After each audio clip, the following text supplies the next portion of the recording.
Section 7.5 is all about something called the least squares method, and basically, you have a bunch of data points. Let's say you have some data. The x-axis is whatever, the y-axis is whatever, and maybe it's cost versus units sold, or who knows what. And you have a bunch of points, and so you got this data, that data, all these different data points, and you want to find the line that best fits these points. So you want to find a line that's closest to all these points. No line is going to go through all these points because these points don't line up. They're not collinear. They don't line up in a straight line. But you want to find the line that's as close as possible. So you're going to basically, you're going to guess. But the way we do the best, and it may not be a mathematically true answer, but we want to do as best as we can. So we're gonna here's how we're gonna guess, and I'll show you what we're gonna do. We're gonna draw a line that comes closest to all these lines, and how are we gonna measure that closeness?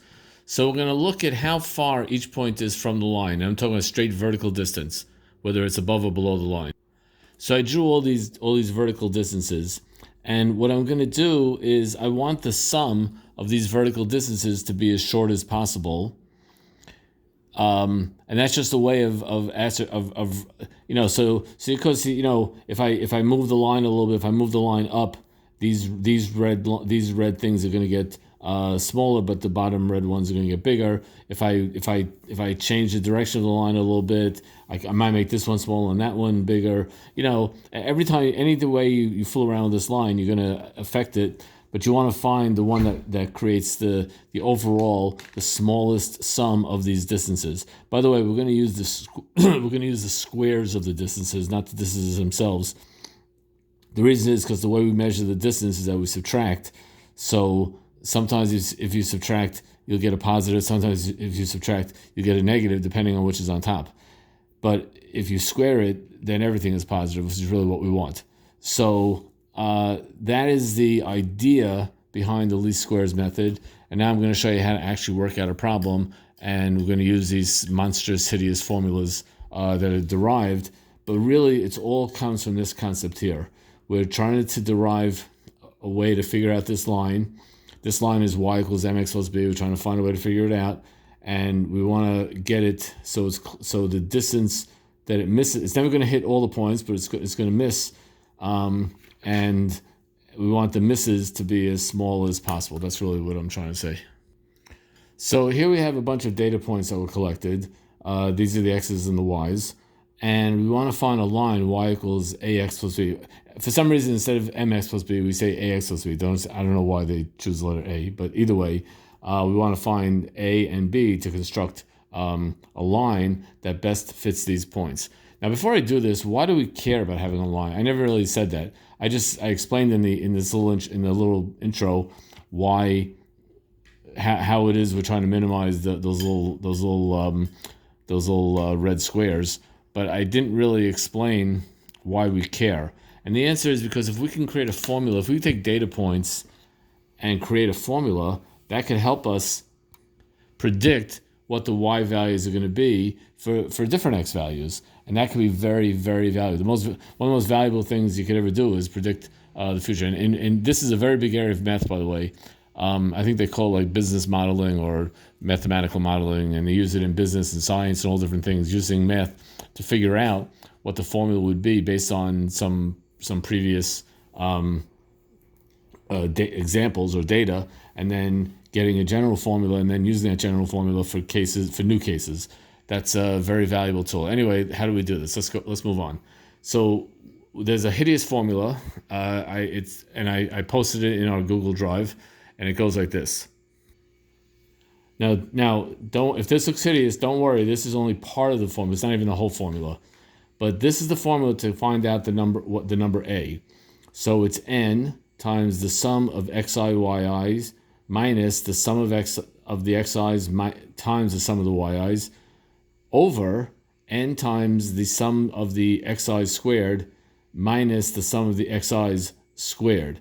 Now this and this are not the same thing, as we're going to see.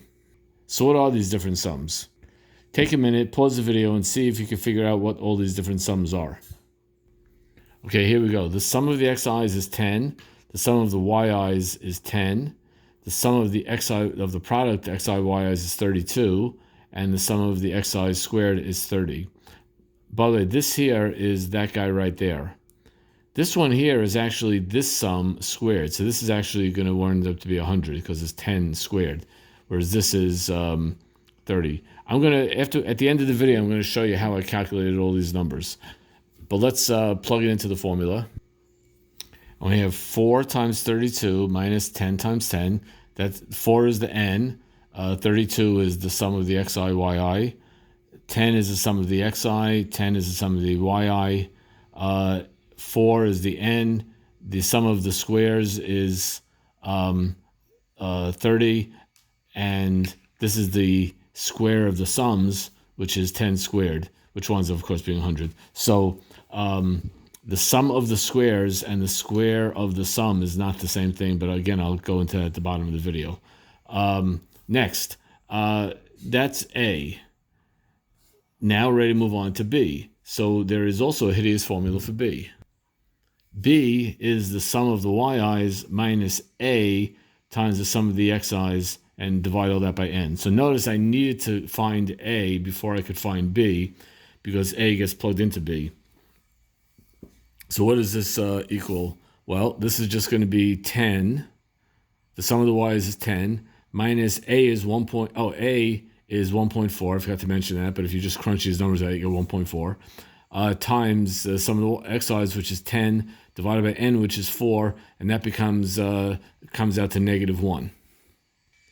Which means our line, the equation of our line, is y equals 1.4x minus 1. And this line is the best, closest line to fit all these points that we got. Now, how did I calculate? How did I calculate? The sum of the xi's is just 1 plus 2 plus 3 plus 4. It's just those numbers on the x in the x row. And for the yi's, it's -1 plus 3 plus 5 plus 3, which is 10. And I'm just adding up these numbers down here in the y column. The sum of the xi, yi, well, I get -1 because that's 1 times -1 is -1. 2 times 3 is 6. 3 times 5 is 15. 4 times 3 is 12. That's the xi, yi's. I'm adding up all the xi, yi's, and that comes out to a grand total of 32. And the x squares, as I take -1 squared is 1. I'm sorry, +1 squared is 1. +2 squared is 4. +3 squared is 9. And +4 squared is 16. I just want to contrast that.